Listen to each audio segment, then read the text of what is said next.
Bonjour à tous. Nous allons voir la Bible d'Ésaïe, chapitre 49, verset 8.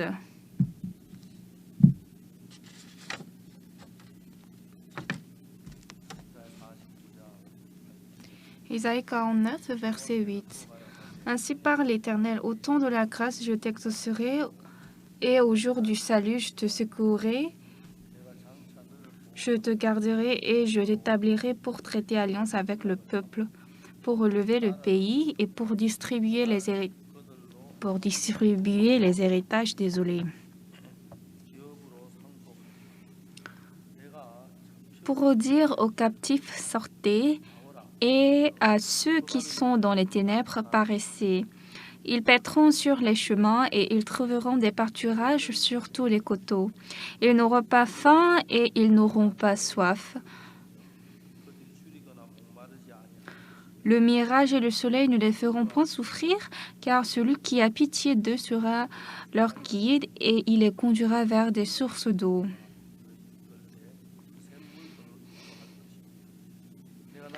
Je changerai toutes mes montagnes en chemin et mes routes seront frayées. Les voici, ils viennent de loin, les uns du septentrion et de l'Occident, les autres du pays de Sinan. Cieux, réjouissez-vous, terre, sois dans l'allégresse, montagne éclatée en cris de joie, car l'Éternel console son peuple, il a pitié de ses malheureux. Si on disait, l'Éternel m'abandonne, le Seigneur m'oublie. Une femme oublie-t-elle l'enfant qu'elle allait? N'a-t-elle pas pitié du fruit de ses entrailles? Quand elle l'oublierait, moi je ne t'oublierai point. J'ai lu jusqu'au verset 15. Dans notre vie de la foi, Dieu n'est pas visible aux yeux et puis on ne peut pas parler avec lui. Mais si nous pouvons partager le cœur avec lui, ça c'est très bon, mais de temps en temps, c'est pas possible. Cependant, quand nous lisons la Bible elle-même, Dieu a écrit dans la Bible ce qu'il a envie de nous dire. Et puis Dieu nous fait connaître. Et puis, si je peux accepter cette parole dans mon cœur, si je l'accepte par la foi, cette parole va vivre comme elle est. Et puis, ça va travailler en moi. Donc, je vais expérimenter le monde de Dieu que je n'ai jamais expérimenté autrefois. Et puis, je peux sentir même le cœur de Dieu. Et lorsque j'accepte la promesse de Dieu dans mon cœur, en réalité, ce cœur va entrer en moi. Et puis, ça conduit mon cœur à faire des choses qui réjouissent Dieu. Ce qui est le plus important dans notre vie, c'est le cœur. Il y a beaucoup de choses, mais notre main ou notre pied bouge et nous, les hommes, nous bougeons en suivant notre cœur. Mais lorsque vous avez décidé votre cœur à Dieu, lorsque vous écoutez la voix de Dieu et puis vous acceptez la promesse de Dieu, selon la parole de Dieu, notre cœur va suivre. Si aujourd'hui parmi vous, au milieu de ce cœur, lorsque la parole de la Bible et mon cœur s'unissent, alors là, votre cœur va couler avec le cœur de Dieu. Si votre cœur coule avec la parole de Dieu, alors nous pourrons croire cette promesse de Dieu dans mon cœur. Et puis, comme Dieu travaille dans mon cœur,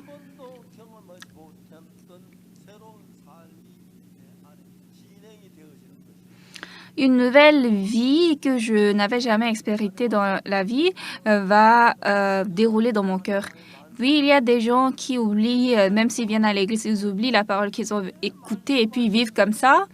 Ils vivent juste comme ça. Mais Dieu m'a donné cette parole. Pourquoi Dieu a parlé comme ça? C'est parce que Dieu veut que je devienne comme ça. Alors si nous penchons un peu notre cœur à ce côté, Dieu va travailler tel selon sa promesse. Il va travailler. Ça, nous pourrons sentir. Il y a quelque temps, dans notre église, il y a un frère précieux qui traite ou guérit les maladies par des massages. Et puis, il m'a fait le massage. Et puis, en tout cas, ça m'a beaucoup amélioré. Mais quand j'étais dans l'armée, il y avait une personne qui m'avait beaucoup aidée. En fait, pendant 16 semaines, j'ai reçu la formation pour étudier le code de Morse. Et après, je suis entrée dans la base de communication. Je suis entrée comme pour la première promotion parce que à l'époque, notre école était à Daejeon, mais comme à Daejeon, il y avait tellement de soldats, d'apprenants, donc on nous a amenés à Wonju. Et donc, nous étions la première promotion de base de communication à Wonju. Donc, alors, tous les autres soldats qui sont entrés après moi sont maintenant notre successeurs. À l'époque, on disait, devant ton Seigneur, tu ne peux pas fumer. Et puis, si tu ne salis pas ton Seigneur, tu ne peux pas dormir sur tes fesses. Dans tous les cas, dans l'armée, le prédécesseur, le devancier, il fait très peur. Mais comme moi, je suis maintenant l'aîné ici, chaque jeudi, de Gwangju, de Daegu, etc., il y a mes successeurs qui arrivent et puis ils tremblent de peur. Et donc, je visite chaque classe et puis je dis, est-ce que vous avez bien dormi hier? Oui! Non, non, non, non. Répondez à voix basse. Vous êtes un peu tendu, ne soyez pas tendu. Après une semaine, il va y avoir les successeurs qui vont arriver. Donc, vos successeurs, ils vont vous servir, ils vont vous apporter de l'eau. C'est comme ça qu'on vit dans l'armée. C'est intéressant. Et puis, je les console un peu. Et puis, je dis qui vont à l'église. Et 80% de personnes lèvent la main. Et puis, j'écris leur nom. Et puis, j'ai dit, le dimanche, après l'annonce, venez ici, on va faire le culte. Mais à l'époque, dans notre base, il n'y avait pas de place pour célébrer le culte. Donc, on a célébré le culte sur une colline. Donc, le lendemain, après le culte de dimanche, on fait la formation. Et maintenant, j'écoute une annonce du centre qui dit ROC 300e promotion et 312e promotion. Oksupak vient ici. Pourquoi on m'appelle? Dans l'armée, si on vous appelle, c'est pas une très bonne nouvelle. Donc, je suis allée au centre et puis j'ai dit « Salut, ROC numéro 312, je suis appelée ici. » En fait, il y avait un lieutenant là-bas, il est de très haute position. C'est lui qui s'en charge de la formation des soldats. Il était là, maintenant, c'est lui qui m'a appelé. Il a dit, hier, en passant par ici, j'ai vu les soldats vous avez vu faire le culte et puis j'étais tellement choquée. Parce qu'avant, moi-même, je suis allée à l'église, je n'ai pas fumé, je n'ai pas bu. Mais depuis que je suis entrée dans l'armée, je fume et puis je bois, je suis corrompue totalement. Et donc, c'est ce lieutenant qui m'avait beaucoup aidé dans l'armée. Dans le centre de formation de communication, chaque dimanche, je dois faire le culte. Moi, avec mon ami Song Sung-jong et puis Kim Chang-young, nous les trois, nous avons fait ce travail ensemble. Et puis, on était très heureux. Maintenant, il était temps de finir la formation. Donc, nous les trois, chaque fois nous avons prié ensemble, nous avons dit, Dieu, nous te demandons qu'une parmi nous reste ici. Parce que si nous voulons sortir de cette base, il faut avoir de très bonnes notes. Il faut être du 1er jusqu'à 4e pour décider, pour choisir une autre base qu'on a envie d'aller. Mais Parmi nous, il y avait 15 personnes qui étaient déjà spécialistes, qui connaissaient très bien le code de Morse. Donc, moi, je ne pouvais pas pourchasser, je ne pouvais pas les attendre. Mais c'est ce lieutenant qui m'a aidé. Sinon, il était temps de finir la formation. Et puis, j'attendais devant le bureau du lieutenant pour le saluer. Et il est arrivé. J'ai dit « Salut, merci lieutenant, je suis venu vous saluer pour dire merci parce que vous m'avez aidé pendant tous ces temps. » Il a dit « Soldat Park, un instant. » Et puis il m'a dit « Soldat Park. »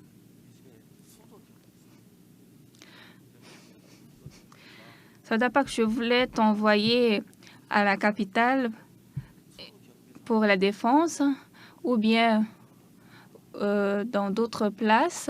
Il y avait 3 choix pour toi, mais j'ai pensé que Soldat Park, si tu es ici avec nous, tu vas nous aider. Donc, je t'ai laissé ici dans mon département. Soyez pas triste. Hein? On va travailler ensemble. Et donc, je pouvais demeurer dans la même base. Donc, j'ai dit salut, merci. Et puis, je suis allée dans la chambre où je prie. J'ai couru et puis j'ai dit à Dieu, Dieu, merci, tu as vraiment exaucé ma prière. Donc, je suis restée là jusqu'à la fin du camp militaire. Et avant que je ne sorte maintenant de l'armée, ce lieutenant est allé dans une autre armée. Donc, ce lieutenant Nam Gong-min qui m'a aidé pendant ce temps, j'ai vraiment voulu le rencontrer. Et donc, quand j'ai parlé de ce lieutenant, il y avait un frère. Il a dit, « Ah, je connais bien ce lieutenant. » Parce que ce lieutenant, il était toujours le successeur de mon père dans l'armée. Et donc, je l'ai rencontré. On a pris le repas ensemble. J'étais très contente de le voir.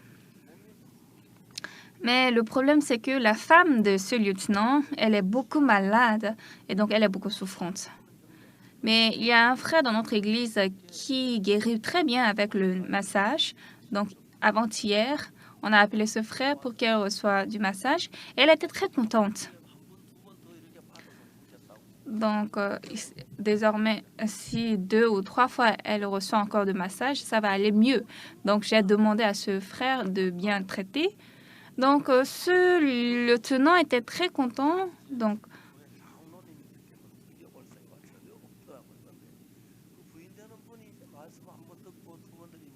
mais il est ancien dans une autre église, donc il ne pense pas venir dans notre église. Mais comme sa femme a reçu le traitement, j'étais très reconnaissant. L'homme ne grandit pas en un seul jour, n'est-ce pas? Et puis, bien qu'on le regarde, on le fixe comme ça, on ne voit pas comment il grandit. Mais après 1 an, 2 ans, 3 ans, on voit qu'il grandit de taille. Et puis, après, il devient adulte. Mais le monde du cœur est beaucoup pareil. Nous écoutons la parole, nous lisons la Bible, mais si notre cœur suit tout cela, qui ne va pas grandir? Qui ne va pas avoir une bonne foi? Mes bien-aimés, nous vivons dans la ville de Séoul, en Corée du Sud, n'est-ce pas? Combien de fois il y a de compétitions et nous sommes très occupés. Donc, nous sommes occupés de vivre. Donc, on pense, si je viens le dimanche à l'église, c'est fini, ça va. Mais on ne veut pas vraiment mettre notre vie dans ce travail de l'évangile. C'est pas facile de vivre comme ça. Mais quand nous lisons la Bible parle très différemment.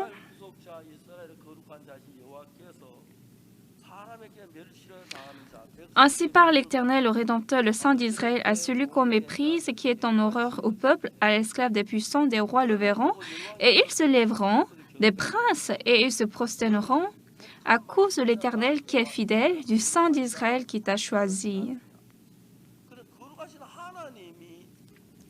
Donc, le Dieu, le Saint, il a dit quoi? Que dans la Bible,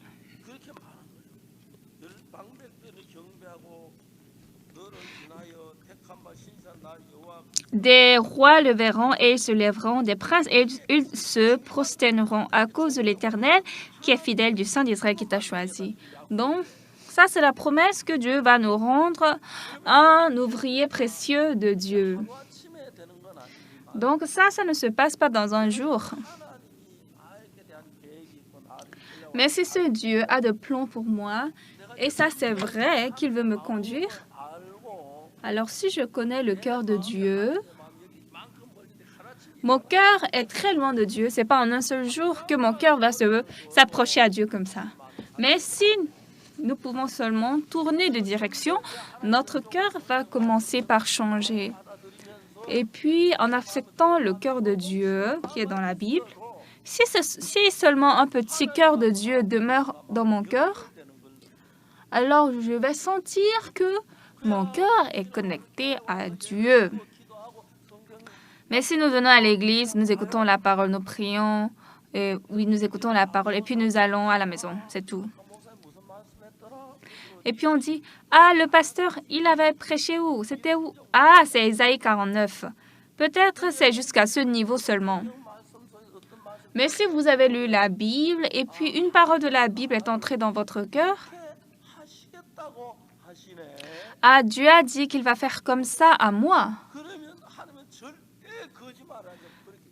Alors, Dieu ne ment point, il va certainement travailler comme ça. Mais nous écoutons la parole vaguement. Il y a des frères ici derrière. Les frères derrière qui travaillent ici pour le podium. Mais chaque fois au temps de culte, ils sont en train de regarder les portables. Et j'ai dit, pourquoi chaque fois vous êtes en train de regarder les portables? Il faut mettre les chaises quand il faut et maintenant écouter la parole. Mais je pense que ces élèves missionnaires, ils sont très proches au portable plus qu'au grand-père. Chaque fois, pendant que le grand-père est en train de prêcher, ils sont en train de regarder les portables. Donc, j'ai dit, pendant le culte, ne regardez pas les portables. Il faut mettre quelque part. Au lieu de mettre dans leur poche, ils tiennent toujours les portables dans leurs mains. Donc, pendant que je suis en train de prêcher, en tout cas, c'est pas un peu très bien à l'aise. Ça ne veut pas dire que je vais toujours crier pendant mon sermon, n'est-ce pas? Mais quand nous lisons la Bible, il y a une telle parole qui dit « Ainsi parle l'Éternel, le Rédempteur, le Saint d'Israël, à celui qu'on méprise, qui est en horreur au peuple, à l'esclave des puissants, des rois le verront, et ils se lèveront, des princes, et ils se prosterneront, à cause de l'Éternel qui est fidèle du Saint d'Israël, qui t'a choisi. » Bien-aimé, Dieu, nous sommes méprisés, nous sommes en horreur au peuple. Mais Dieu a dit quoi? Des rois le verront et ils se lèveront, des princes et ils se prosterneront. Et Dieu a dit qu'il va faire comme ça. Mais Dieu n'est pas en train de faire comme ça maintenant, n'est-ce pas? Donc nous devons demander à Dieu, Dieu, pourquoi tu ne fais pas tel? Quand est-ce que tu vas faire?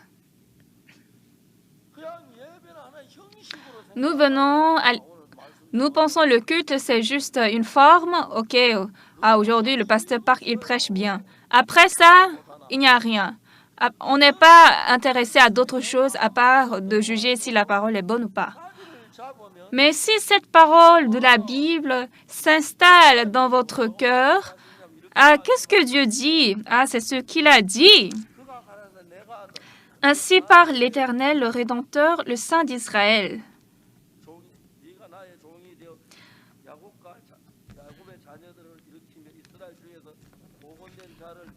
Il dit, c'est peu que tu sois mon serviteur pour relever les tribus de Jacob et pour ramener les restes d'Israël. Je t'établis pour être la lumière des nations. C'est ce que Dieu a dit qu'il va faire de moi. Mais nous oublions ça. Mais Dieu, tu as voulu faire comme ça à moi. Tu vas faire après un mois ou tu vas faire aujourd'hui. Est-ce que tu ne peux pas un peu précipiter? Dieu a voulu travailler pour moi dans la Bible. Dans la Bible, il y a beaucoup de promesses. Nous écoutons et puis nous passons. Aujourd'hui, c'est le dimanche. Il y a des gens qui viennent avec... Ils n'ont pas lu la Bible, ils détournent un peu la poussière et puis ils arrivent le dimanche. N'est-ce pas? Bien qu'on ne lise pas la Bible, ce n'est pas un grand problème. Mais si notre cœur devient un avec la parole de Dieu, Dieu m'a dit quoi? À celui qu'on méprise, qui est en horreur au peuple, à l'esclave des puissants, ainsi parle l'Éternel, des rois le verront et ils se lèveront, des princes et ils se prosterneront, à cause de l'Éternel qui est fidèle, du Saint d'Israël qui t'a choisi. Dieu dit qu'il va nous établir merveilleusement. Dans la Bible, il y a une telle parole. Dieu. Est-ce que vous avez pensé une fois, Dieu, quand est-ce que tu vas m'établir? Il n'y en a pas, parce que vous oubliez quand vous dépassez. Mais en acceptant chacune des paroles dans mon cœur, Dieu m'a parlé comme ça, Dieu m'a promis comme ça. Ainsi, bien que j'ai des lacunes, Dieu va m'établir. Dieu va m'établir.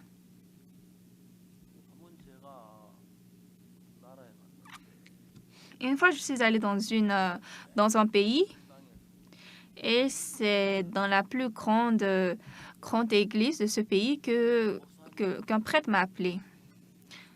Il m'a dit, pasteur, vous allez venir dans notre église. Et donc, je suis allée dans son église. Qu'est-ce que ce prêtre m'a dit?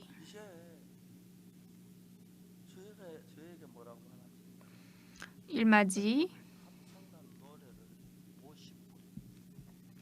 la chorale Gracias va chanter ici 50 minutes et puis moi, je vais prêcher la parole pendant 30 minutes. Donc, ce prêtre, il est le plus grand prêtre de ce pays. Donc, j'étais content. Et donc, la chorale Gracias a chanté et puis moi, j'ai prêché pendant 30 minutes. Et puis, après 30 minutes, je ne suis pas sortie. Je suis toujours restée là et j'ai continué à encore prêcher l'Évangile. Et ce prêtre a reçu le pardon des péchés. Donc, comme il ne connaît pas le Coran, je ne sais pas si quelqu'un l'a traduit. En tout cas, il m'a envoyé une lettre.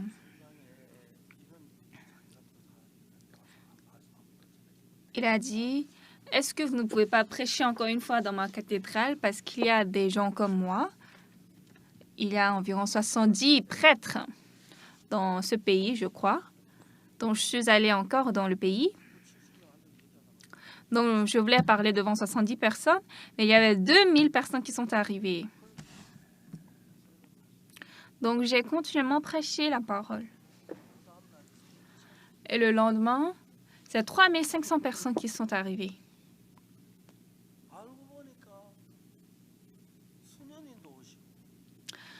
Il y avait des moines qui sont venus, des nonnes qui sont arrivées, en tout cas. Mais après le troisième jour, beaucoup de sont rentrés, mais je leur ai parlé du pardon des péchés par le sang de Jésus-Christ. Dans la Bible, par la mort de Jésus à la croix, tous nos péchés sont effacés. Donc la Bible dit nous sommes sanctifiés.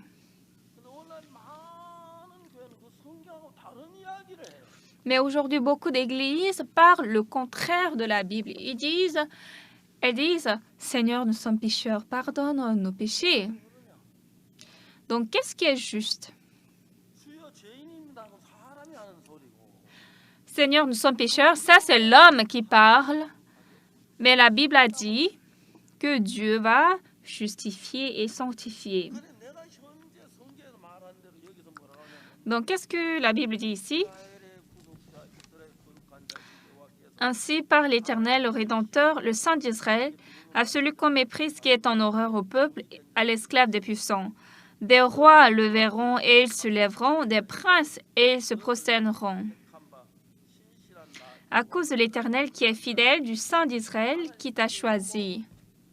Dieu nous a dit, Dieu nous dit qu'il va nous établir, n'est-ce pas? Oh, c'est bien écrit dans la Bible.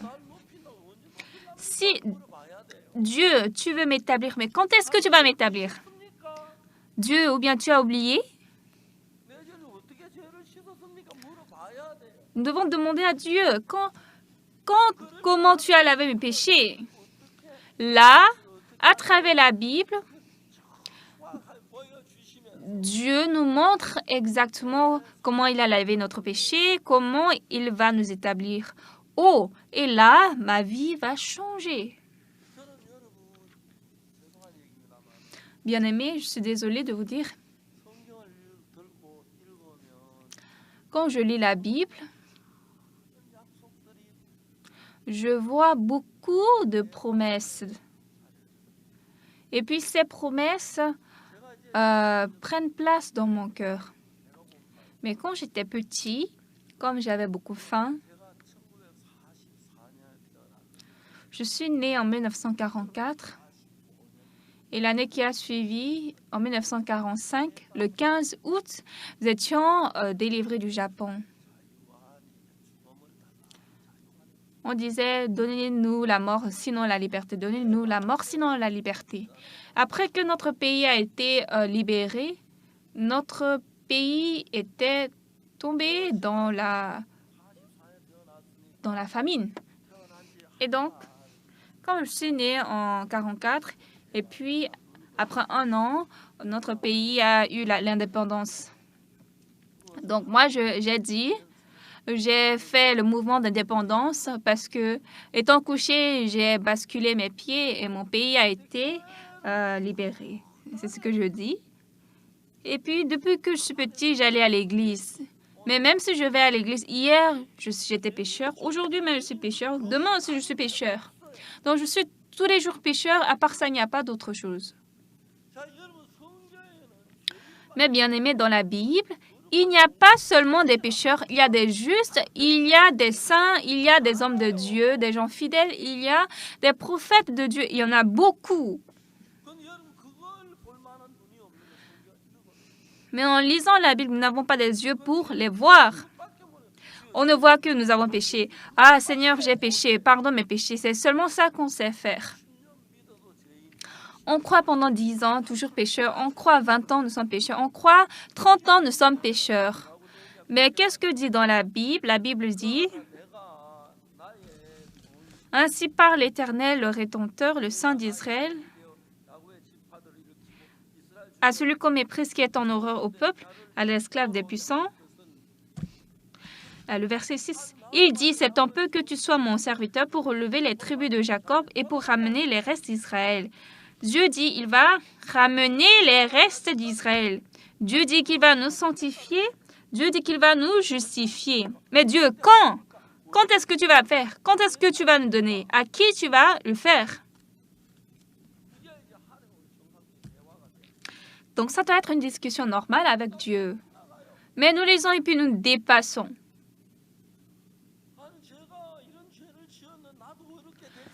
Dieu, j'ai péché un tel péché, mais est-ce que je peux devenir juste, comme tu l'as dit? Est-ce que je peux devenir saint? Est-ce que je peux devenir propre? Dieu, est-ce que vraiment je peux devenir parfait? Qu'est-ce que je dois faire? Moi, j'ai commencé à lire la Bible depuis que j'avais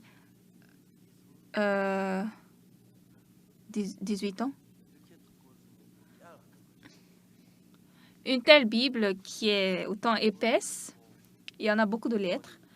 J'ai lu 1 fois, 2 fois, 3 fois, 4 fois.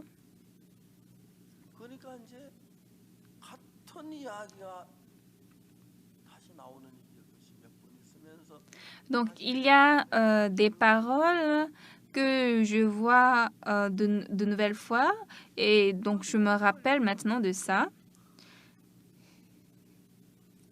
Donc, j'ai lu la Bible. Qu'est-ce que la Bible a dit? Car tous ont péché et sont privés de la gloire de Dieu. Et ils sont gratuitement justifiés par sa grâce, par le moyen de la rédemption qui est en Jésus-Christ. Certainement, j'ai péché, n'est-ce pas? Dans la Bible, on a dit nous avons péché. On n'a pas dit à des gens propres qui sont propres du départ. Nous avons vraiment péché, mais après, qu'est-ce que la Bible dit? Car tous ont péché et sont privés de la gloire de Dieu. Ils ont péché, n'est-ce pas? Mais la parole qui suit, et ils sont gratuitement justifiés par sa grâce, par le moyen de la rédemption qui est en Jésus-Christ.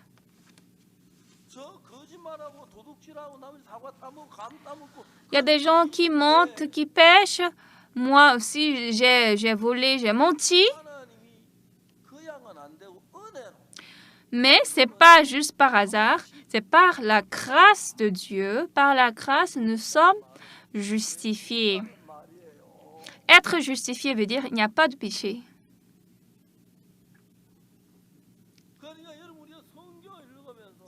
Alors, quand nous lisons la Bible, nous lisons les paroles de Dieu et puis quand nous acceptons cette parole, nous pouvons voir les résultats. Aujourd'hui, les gens lisent la Bible et après le culte, pendant le culte, ils prient à Dieu, ils prient les prières qu'ils ont gardées par cœur et ils demandent pardon et puis ils rentrent chez eux. Ils ne connaissent même pas le sens de la prière que Jésus a dit ici dans la Bible. Ils prient et puis ils répètent. Après, à la fin, ils disent Amen. Il n'y a rien qui reste dans leur cœur. Mais toutes ces paroles sont la parole de Dieu. Donc, lorsque nous allons écouter ça, il ne faut pas le laisser passer. Il ne faut pas oublier. Il faut relire quand même une page et mettez ça dans votre cœur. Amen.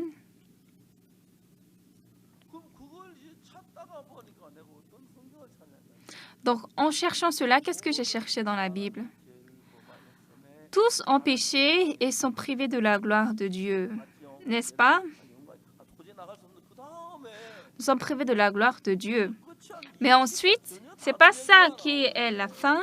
Le verset 24 nous parle d'une chose complètement contraire. Et ils sont gratuitement justifiés par sa grâce, par le moyen de la rédemption qui est en Jésus-Christ. C'est-à-dire que Jésus-Christ nous a rachetés et nous sommes gratuitement justifiés. Moi, je suis justifié. La Bible ne ment pas, n'est-ce pas, comme c'est la parole de Dieu.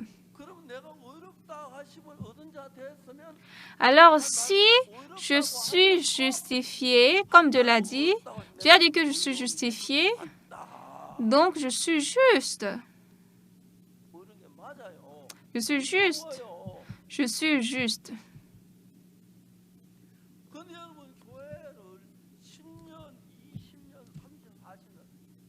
Mais les gens vont à l'église 10 ans, 20 ans, 30 ans.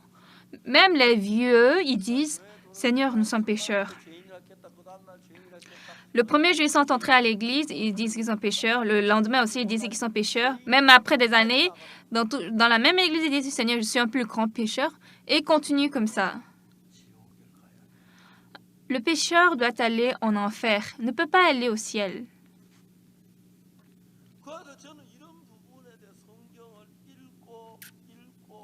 Donc, sur ce point, j'ai lu la Bible, j'ai lu encore et encore.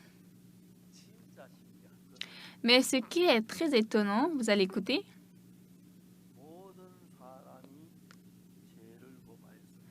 car tous ont péché et sont privés de la gloire de Dieu. Ça veut dire qu'ils sont pécheurs. Ils ont péché, ils ne peuvent pas atteindre Dieu. Donc, j'ai péché, tu as péché, donc tu ne peux pas venir à moi. Mais ils sont gratuitement justifiés par sa grâce. Jésus-Christ nous a sauvés et rédimés. Donc, par la grâce de Dieu, gratuitement,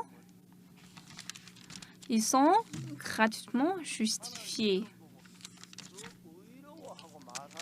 Alors, si Dieu vous dit « tu es juste », ça veut dire que nous sommes justifiés, n'est-ce pas? Donc, si Dieu a dit nous sommes justes, n'est-ce pas? Mais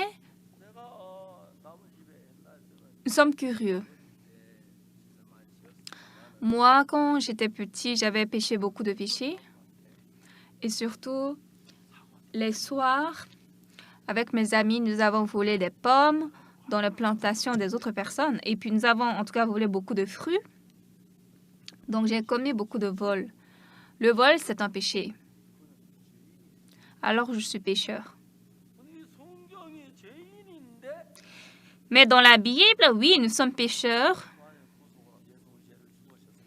Mais par la mort de Jésus, nous sommes gratuitement justifiés par sa grâce par le moyen de la rédemption qui est en Jésus-Christ. Dieu nous dit, tu es juste, tu n'as pas de péché, tu es propre. On a lavé tous tes péchés. Tu es saint.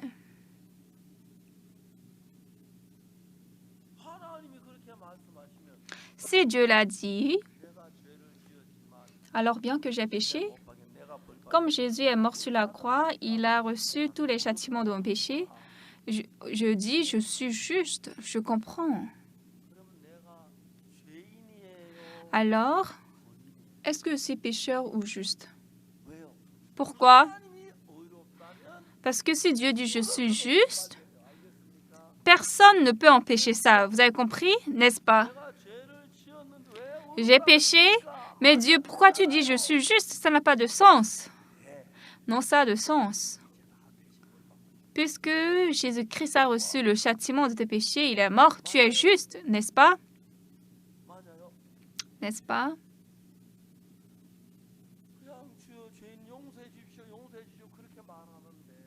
On dit seulement Dieu, je suis pécheur, Seigneur, je suis pécheur, pardonne-moi. Mais dans la Bible, il est écrit que mes péchés sont pardonnés par le sang de Jésus. Mais de nos jours, tous les gens disent qu'ils sont pécheurs. Hier soir, la chorale Gracias, elle est vraiment meilleure dans la musique au monde, n'est-ce pas?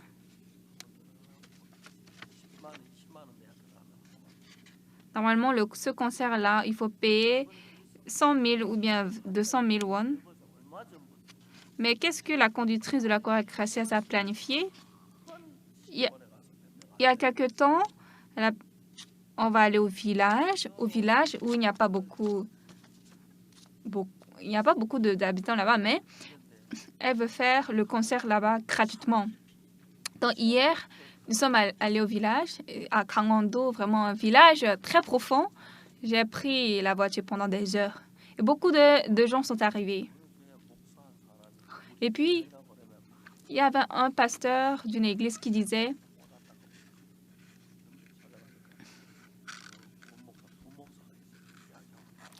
que nous sommes hérétiques, etc. Et donc,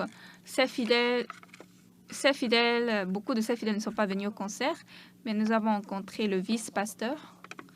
Donc, c'est triste. Parce que si un pasteur qui a dit qu'on est hérétique, donc je ne sais pas quand est-ce que lui, où il va recevoir le pardon de ses péchés. Et il y avait un pasteur qui nous a tellement crié, tellement dire que nous sommes hérétiques, donc nous l'avons un peu convoqué. Et donc, il a payé une pénalité. Mais après ça, il a fermé sa bouche. En fait, les gens disent que nous sommes hérétiques parce que nous parlons selon la Bible. La Bible a dit que Jésus a lavé tous nos péchés. Et les gens qui disent que nous sommes pécheurs, c'est eux qui sont hérétiques. Si Dieu a dit qu'il a lavé nos péchés, il faut croire que nos péchés sont lavés. Mais la plupart des gens disent qu'ils sont pécheurs. Ça, c'est vraiment pitoyable. Donc, la chorale Gracias a préparé beaucoup de chansons.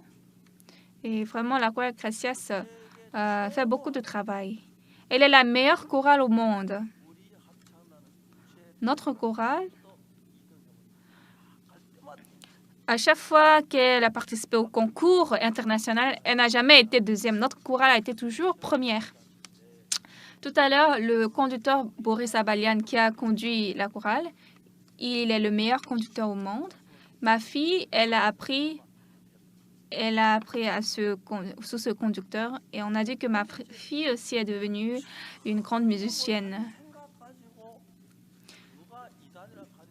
Mais il y a des gens, avec leur propre pensée, ils disent « nous sommes hérétiques, nous sommes hérétiques ». Alors là, on n'arrive pas à bien discuter avec eux.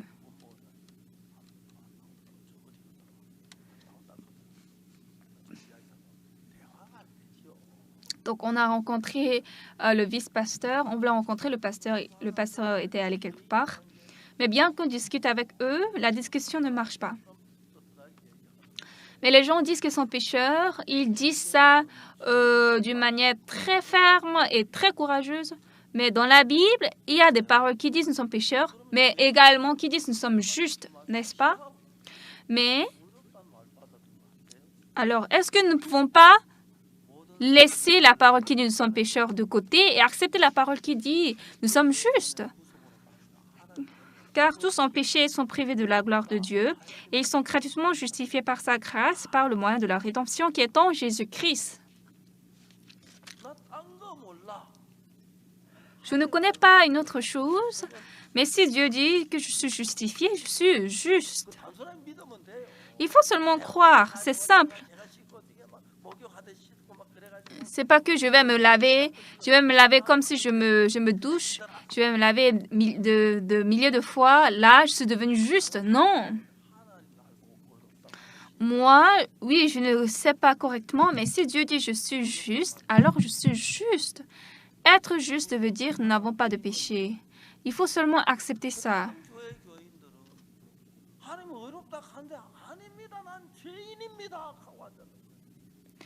Mais les gens disent non Seigneur, non Dieu, je suis pécheur, moi je suis pécheur.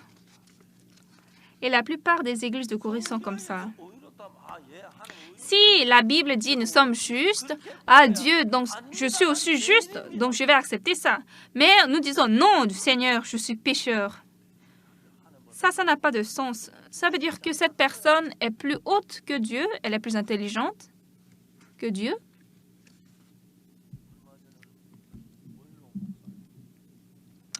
Il y a quelque temps, il y a un pasteur beaucoup âgé, beaucoup vieux, il a témoigné, il a dit « Je suis mort et puis je suis allé en enfer.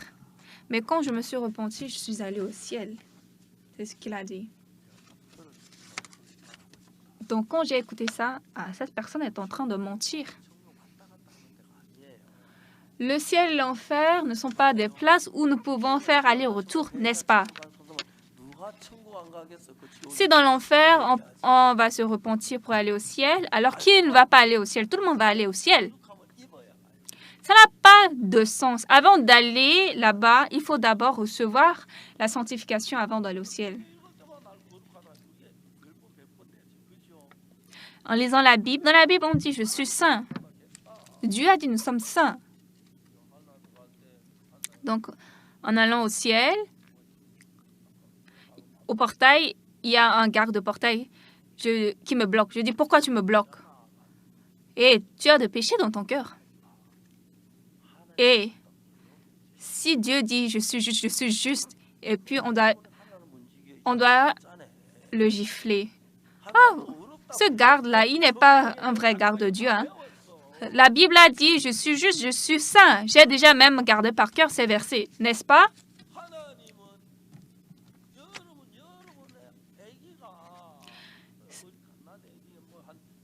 Si votre bébé ou bien votre enfant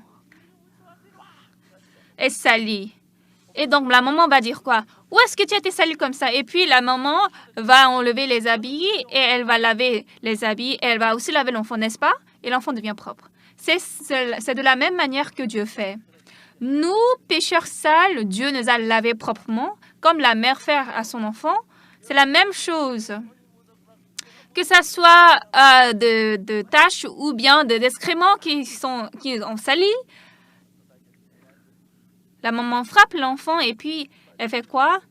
Elle amène de l'eau un peu tiède et puis elle lave l'enfant. Et puis elle nettoie.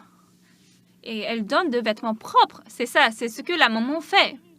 Nous aussi, nous sommes des pécheurs sales, mais Jésus-Christ, par son sang, il nous a lavés, il nous a rendus saints, il nous a rendus justes. Et Dieu nous a maintenant fait porter d'habits propres. Mais nous ne connaissons pas cette parole de la Bible. Nous disons, Seigneur, nous sommes pécheurs. Ça, vraiment, ça n'a pas de sens. Moi, en lisant la Bible, je suis désolée.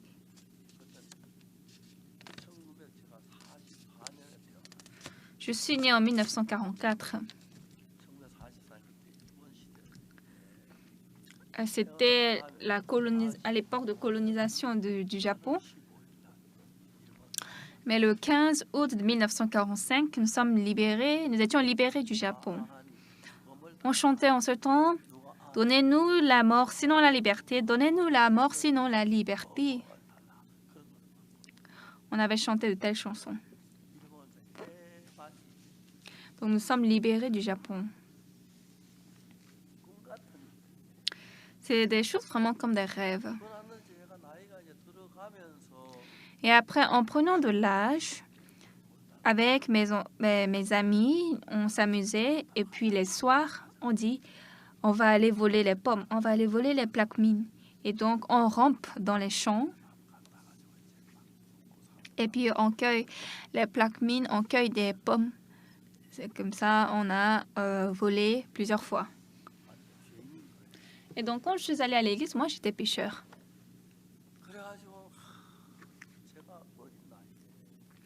Et donc, depuis que j'étais très jeune, à une dizaine d'années, j'allais toujours à la dévotion matinale pour demander pardon à Dieu. Je confessais mes péchés là-bas. À l'époque, comme la Corée était beaucoup pauvre, donc la dévotion matinale, on faisait seulement juste... il n'y avait même pas de lumière d'abord pour allumer et on faisait le culte au plancher. Et mon père, il disait, ne va pas à la dévotion matinale, repose-toi à la maison. Cependant, j'allais toujours. Et puis après la dévotion matinale, quand tout le monde rentre chez eux, je commence maintenant à confesser à Dieu. Je parle à voix basse, je confesse mes péchés. Et puis un jour, j'étais très reconnaissant en ce temps. Je lisais des romans. Et les romans sont très intéressants. Donc, j'ai lu les mêmes romans 2-3 fois. Et j'ai emprunté le livre Crime et Châtiment. Et j'ai lu ce livre 2 fois dans la même année. Mais après, quand j'ai lu la 3e ou la 4e fois, j'ai lu seulement des parties qui sont intéressantes. Cependant, la Bible, même si je lis 10 fois, 100 fois, il n'y a pas des parties qui me plaisent ou qui ne me plaisent pas. Tout, c'est la parole de Dieu. C'était intéressant de lire. Donc, je lis la Bible. Et puis, je réalise, c'est ça. Jésus-Christ est allé recevoir de baptême au fleuve Jourdain. Et donc, Jean voulait baptiser Jésus-Christ et Jésus a dit non, baptise-moi. Donc, Jean était surpris. Il a dit, vous êtes fils de Dieu, c'est moi qui ai besoin d'être baptisé par toi et tu viens à moi. Mais en ce temps, Jésus n'a pas dit, c'est vrai, ok, sois baptisé. Mais Jésus a dit, laisse faire maintenant. Car il est juste que nous accomplissions, car il est convenable que nous accomplissions ainsi tout ce qui est juste. Et Jean ne lui résista plus. Donc Jean a baptisé Jésus, Jésus a été baptisé par Jean. Donc, après ça, le lendemain, quand Jean a vu Jésus qui venait à lui, il a dit quoi? Voici l'agneau de Dieu qui ôte le péché du monde. Alors, hier, Jésus-Christ, quand il a été baptisé par Jean, ils sont en train de faire passer le péché. Dans la Bible,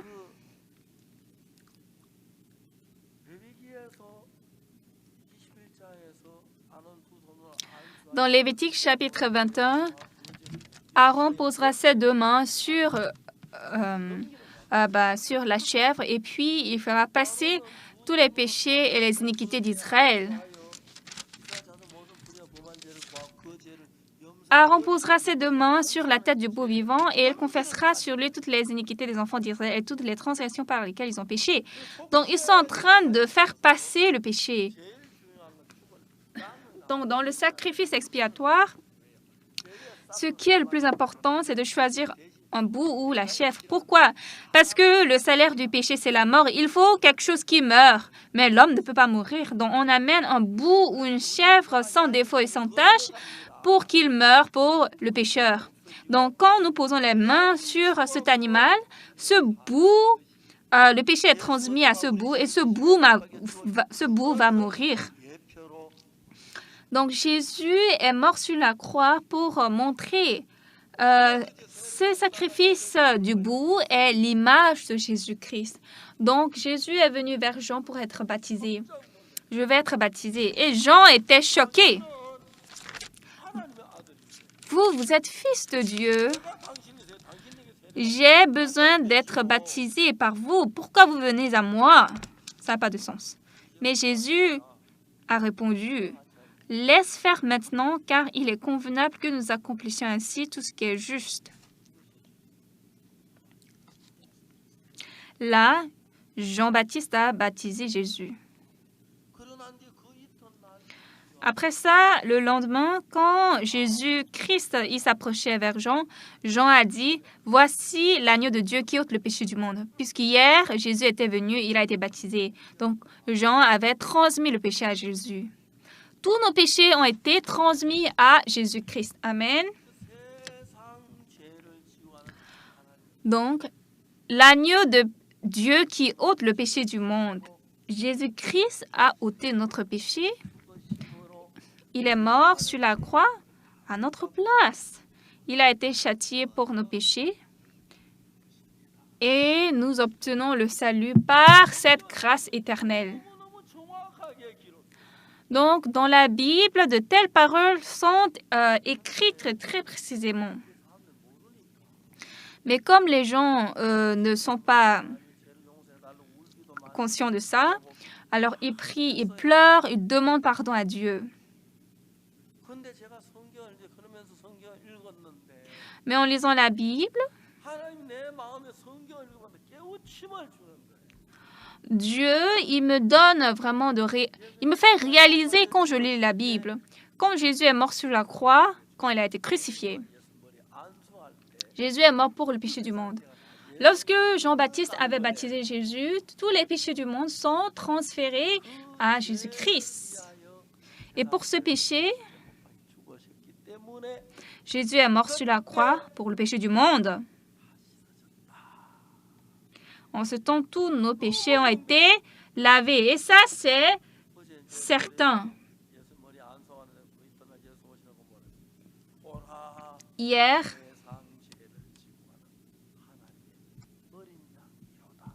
Jean-Baptiste avait baptisé Jésus et le lendemain, il a dit, « Voici l'agneau de Dieu qui ôte le péché du monde. » C'est pas qu'on va bien lire la Bible, mais il faut connecter la Bible. On va bien lire la Bible et puis connecter ces paroles dans notre cœur. Le lendemain, il vit Jésus venant à lui et dit, « Voici l'agneau de Dieu qui ôte le péché du monde. » Mais nous n'allons pas lire seulement comme ça. Dans le péché du monde, il y a mon péché dedans, n'est-ce pas? Donc, si Jésus a ôté le péché du monde, c'est quoi? Il a ôté mon péché. Dans le péché du monde, Dieu n'a pas omis le péché du pasteur Oksupak. Il n'a pas omis le péché de la sœur Kim Young-ja ou bien du frère Kim Chol-soo. Non, Dieu a ôté le péché du monde. Alors, Le péché que vous avez commis, c'est le péché hors du monde ou le péché du monde? Tout, c'est le péché du monde, n'est-ce pas? Notre péché n'a pas volé, n'est pas allé hors du monde, n'est-ce pas? Donc Jean-Baptiste a baptisé, il a transféré le péché du monde à Jésus et c'est à cause de ce péché que Jésus est mort sur la croix. Mais avant que Jésus ne soit crucifié,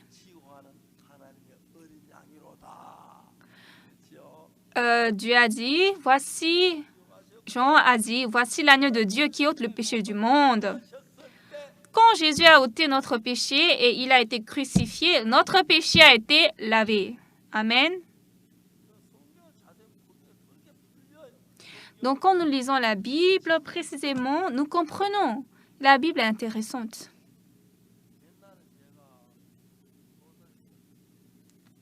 Il y a longtemps, avant, je lisais des romans. Et le roman que j'ai lu, qui m'a vraiment beaucoup intéressé, c'était Crime et Châtiment. En fait, le protagoniste, c'est Raskolnikov. Et en fait, il avait tué une vieille. Et maintenant, il est pourchassé par des polices. Donc moi, en fait, comme j'empruntais des livres, je lisais 2, 3 fois comme ça et puis je devais les rendre. Mais ce livre écrit par Dostoïevski, il a bien écrit, oui, c'est intéressant, mais je ne pouvais pas lire plus de 4 fois, n'est-ce pas?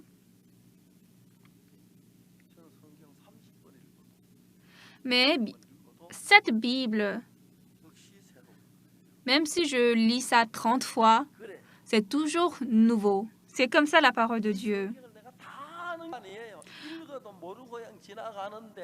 Je ne connais pas toute la Bible, je ne connais pas toute cette histoire, mais en lisant la Bible, Dieu me fait réaliser les paroles. Il me fait d'abord réaliser avant de passer à une autre parole.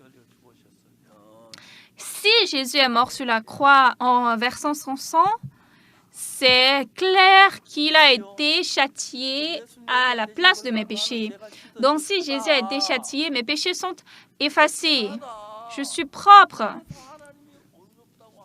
Alors, c'est pourquoi Dieu a dit, je suis juste. C'est pas que je n'ai pas péché.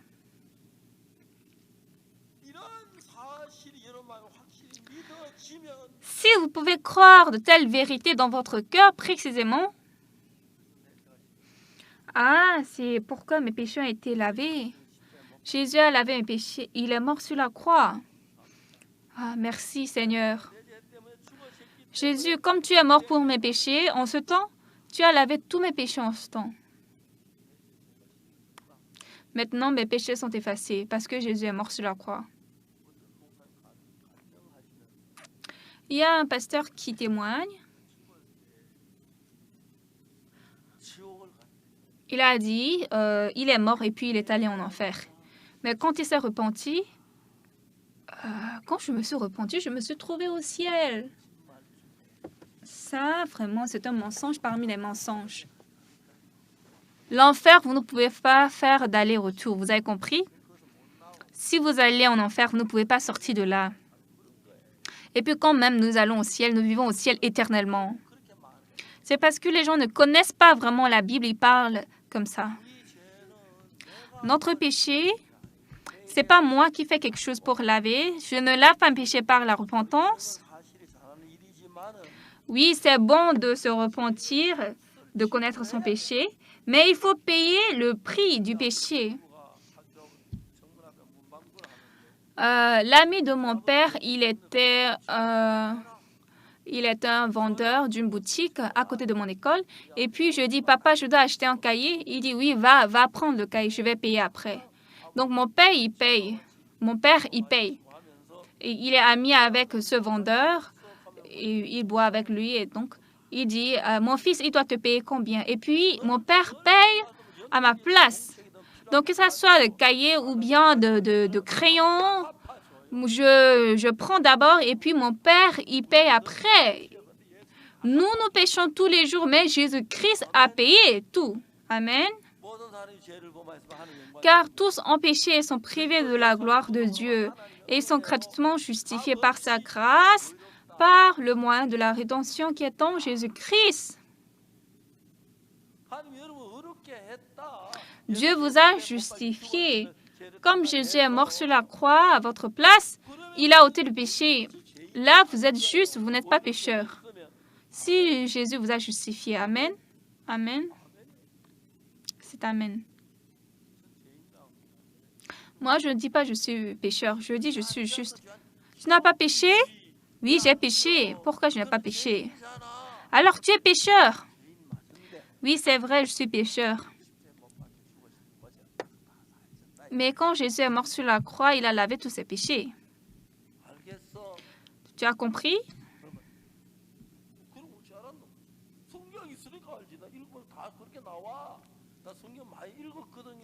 J'ai lu beaucoup la Bible. J'ai lu plusieurs fois la Bible et c'est écrit dans la Bible. Mais dans l'église où j'allais, le problème c'était quoi? Le pasteur, les diacres, les anciens, eux tous disaient qu'ils sont pécheurs et moi seul je disais je ne suis pas pécheur. Et ce n'était pas un problème vraiment petit. Mais est-ce que c'est pas vrai que nous sommes justes? C'est vrai. Ils sont gratuitement justifiés par sa grâce, par le moyen de la rédemption qui est en Jésus-Christ. Ça veut dire qu'on n'a pas de péché. Amen. Parmi vous, ceux qui ont de péché, ici, il faut bien m'écouter, d'accord? Il n'y a personne qui n'a pas de péché. Tout le monde a de péché. Mais, comme Jésus est mort sur la croix pour nos péchés, Dieu a dit gratuitement, nous sommes justifiés. Et donc, nous sommes justifiés. Si c'est le pasteur Soupa qui a fait comme ça, ben, c'est pas possible. Mais si Dieu dit vous êtes juste, vous êtes juste. Si Dieu dit vous êtes juste, vous êtes juste.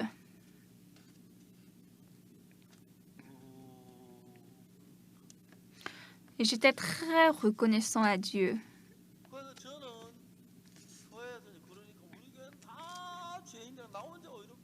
Donc, comme dans l'église, eux tous disaient qu'ils sont pécheurs. Moi seul, je dis je suis juste. Est-ce que ce que tu dis est vrai? C'est normal. Car tous ont péché et sont privés de la gloire de Dieu. Et ils sont gratuitement justifiés par sa grâce, par le moyen de la rédemption qui est en Jésus-Christ. Donc moi, je suis justifié, n'est-ce pas? Dieu a dit, tu es juste. Oksupak, tu es juste. Alors, je suis juste si Dieu l'a dit. Qui va dire que c'est faux? Si quelqu'un dit c'est faux, je vais rapporter ça à Dieu.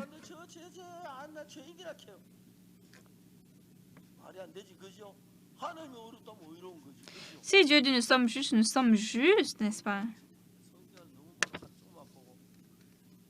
C'est parce qu'il ne regarde qu'une seule partie de la Bible. Bien-aimé, pourquoi je donne tel sermon?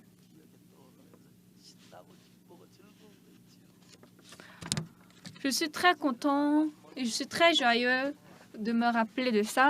Avant, j'étais beaucoup souffrant. Je suis pécheur, je disais, Seigneur, Seigneur, Seigneur, Seigneur, appelle-moi. Seigneur, appelle-moi quand tu appelles les pécheurs.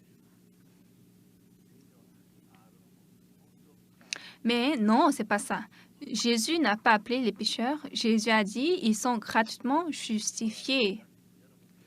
Donc, bien-aimés, vous tous, assis ici, à vous tous, Dieu a dit, vous êtes justes. C'est vrai que vous avez péché, mais comme Jésus-Christ a été châtié pour ce péché, là, c'est vrai que vous êtes lavés.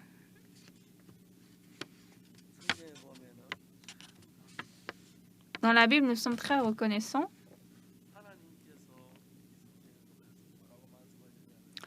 Qu'est-ce que Dieu a dit?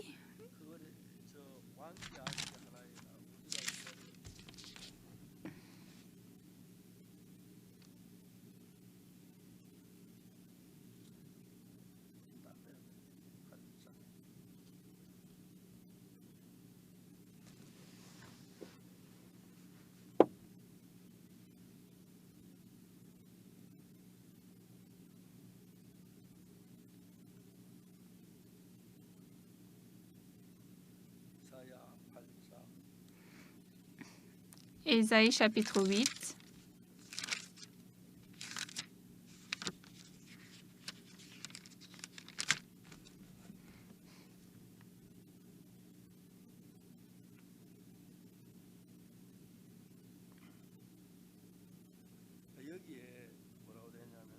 Qu'est-ce qui est écrit ici? Ah, désolé, c'est Ésaïe 49, verset 8. Le verset 7. Ainsi parle l'Éternel, le Rédempteur, le Saint d'Israël, à celui qu'on méprise, qui est en horreur au peuple, à l'esclave des puissants.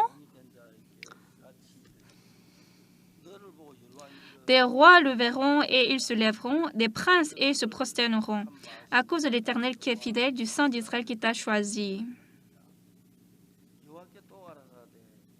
Ainsi parle l'Éternel.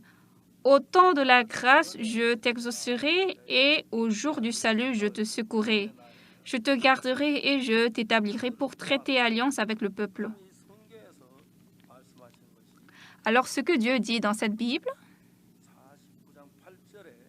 le verset 8, Ésaïe 49. Ainsi parle l'Éternel, au temps de la grâce, je t'exaucerai et au jour du salut, je te secourrai. Je te garderai et je t'établirai pour traiter alliance avec le peuple, pour relever le pays et pour distribuer les héritages désolés.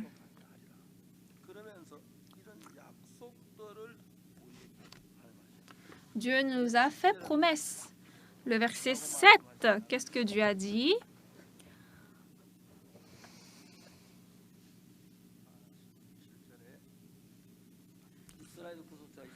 Ainsi parle l'Éternel, le Rédempteur, le Saint d'Israël, à celui qu'on méprise, qui est en horreur au peuple, à l'esclave des puissants.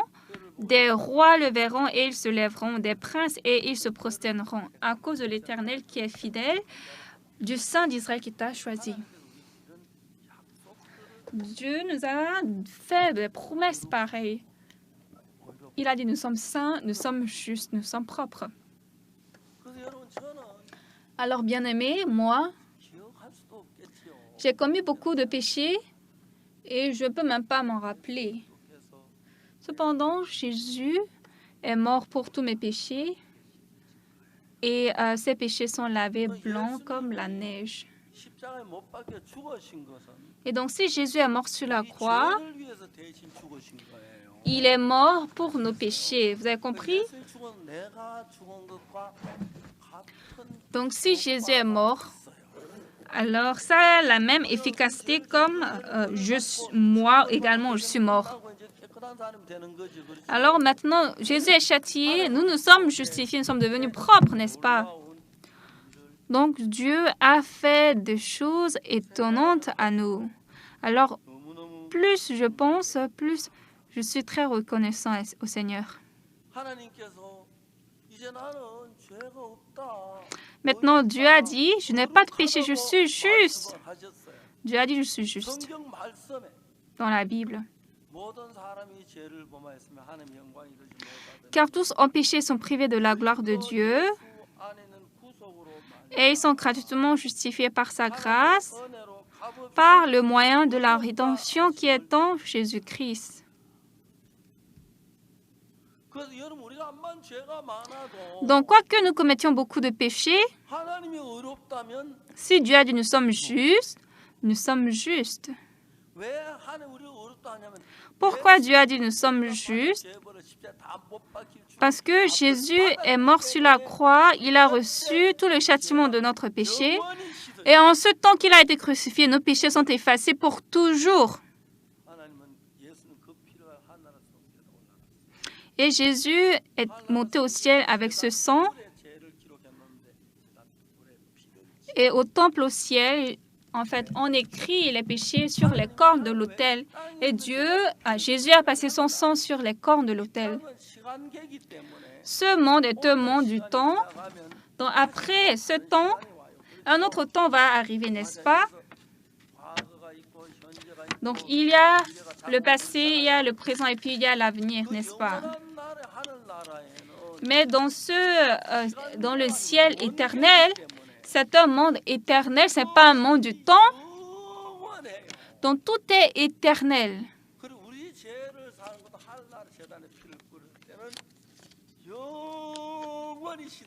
Et puis Dieu lave notre péché éternellement quand Jésus a passé son sang au ciel. Amen. Donc au ciel, il n'y a pas le passé, le présent, l'avenir. Dans ce monde, il y avait le passé, le présent et le futur qui arrive, n'est-ce pas? Mais aujourd'hui, cette parole que nous prêchons, par la mort de Jésus sur la croix, nos péchés sont lavés parfaitement. Amen. Pour toujours. Pourquoi? Parce que Jésus a passé son sang au ciel. Donc là-bas, tout est éternel. Au ciel, il n'y a pas du passé, il n'y a pas de présent ni d'avenir. Il n'y a que le présent qui est toujours éternel.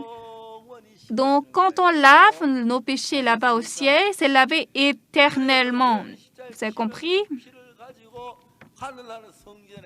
Donc, Jésus-Christ, il a pris son sang et puis il a passé son sang sur les cornes de l'autel qui est au ciel. Vous avez compris? Mais ce monde est un monde du temps. Alors, il y avait le passé. Toutes les dates de naissance sont différentes et tous les temps que nous passons sont différents. Mais au ciel, au royaume des cieux, c'est éternel. Il n'y a pas le passé, il n'y a pas le futur, il n'y a que le présent. C'est pourquoi quand Jésus est mort sur la croix, il a passé son sang au ciel et nos péchés sont lavés pour toujours au ciel. Vous avez compris? Et donc, comme Jésus-Christ est chargé de tous nos péchés, donc nous avons reçu cette bénédiction, cette grâce très étonnante. Premièrement, comme j'étais pécheur et j'ai péché, je disais, je suis pécheur, je suis pécheur. Mais maintenant, non. Par le sang de Jésus, nous sommes devenus propres et justes, plus blancs que la neige. Comme la chanson. Blanc, plus blanc que neige. Blanc, plus blanc que neige. Lavé par le sang de l'agneau. Je serai plus blanc que la neige. Vous aussi croyez tous cette parole. Quand Jésus est mort sur la croix, il a lavé nos péchés pour toujours et c'est merveilleux. Veuillez croire cette parole. Merci.